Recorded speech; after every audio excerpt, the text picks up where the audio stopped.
Okay, let's dive right into this explainer. If you've ever found yourself wandering the decaying, claustrophobic halls of the Granny universe, you know exactly what absolute dread feels like. But today, we're not just looking at the jump scares. We're going to peel back the rotting wallpaper to explore the deeply unsettling, incredibly grim history of how this whole nightmare actually kicked off.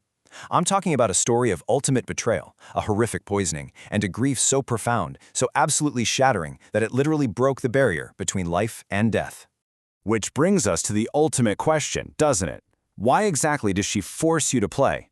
Because think about it, you aren't just being hunted for food or some random sport. No, you're forced into a deadly, endless loop, a game with a very specific, twisted set of rules. To understand why Granny subjects innocent people to this horrific ordeal, we have to rewind the clock and look at what she lost. When you're frantically exploring that house, you stumble upon some deeply disturbing things, right? A hidden room, heavy iron chains, and, of course, that relentless, terrifying chase.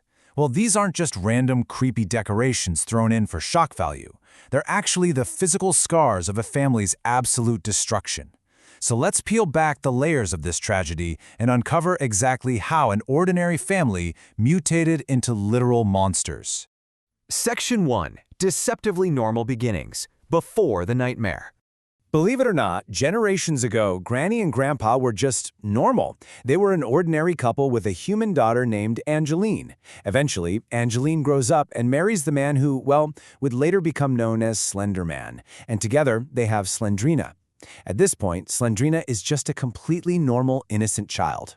Her whole world literally revolves around going to school and holding on to her absolute favorite thing in the world, her teddy bear. Keep that bear in mind, okay? It's the innocent anchor to everything that's about to go horrifyingly wrong. Section 2. The Catalyst of Evil, July 10, 1892. So underneath that picture-perfect surface, Angelene's mind was festering. She harbored this deep, inexplicable, and absolute hatred for her own family. And on that fateful July day, things reached a breaking point. She prepared what would be a final family dinner. Course by course, she secretly laced the meal with a lethal poison. Imagine that, sitting down to eat with your family completely unaware. The effect was immediate and devastating. In a matter of seconds, her husband Slenderman, the rest of the household, and most tragically of all, her own innocent daughter Slendrina, were wiped out. It's just an act of unspeakable, calculated domestic malice. And because of that brutal betrayal, they didn't get to pass on peacefully. The sheer, overwhelming trauma and malice of that poisoning literally corrupted their very souls. It forcefully ripped them from the ordinary human world, trapping them right there in the mortal realm. They were twisted into demonic, vengeful ghosts. Essentially, Angelene's horrific act served as a dark, unbreakable curse upon her entire bloodline. Section 3. Chains of Eternal Grief. Granny Snaps. Granny's mind snapped completely from grief. I mean, try to put yourself in her shoes for a second. Imagine being a grandmother, only to discover that your own flesh and blood, your daughter, callously murdered your beloved granddaughter. It's unthinkable.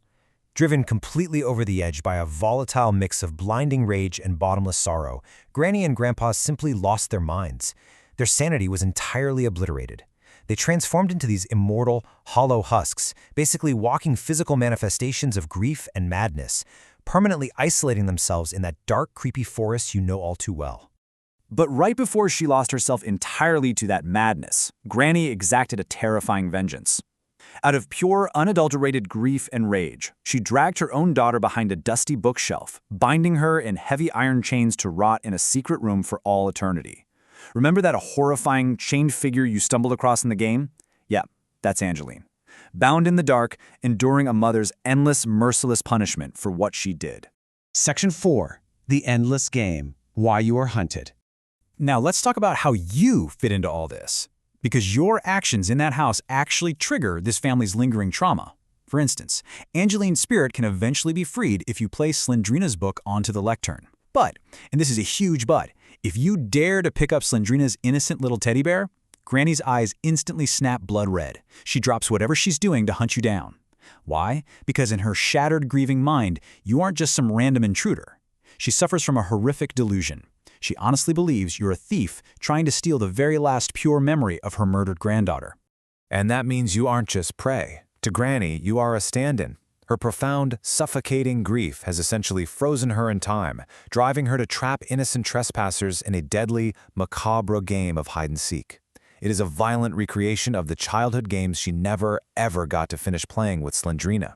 You are dragged into this nightmare simply because Granny's broken mind absolutely refuses to accept that her granddaughter is really gone. So when you step back and look at the whole bloody picture, when you consider Angelene's lethal, cold-blooded betrayal that destroyed an innocent family, and then weigh that against Granny's sadistic, grief-fueled games forced upon completely innocent people, you really have to ask yourself, who is the true monster in this dark forest? It's a chilling thought, isn't it? Definitely something to keep you company the next time you hear those heavy footsteps creeping up behind you.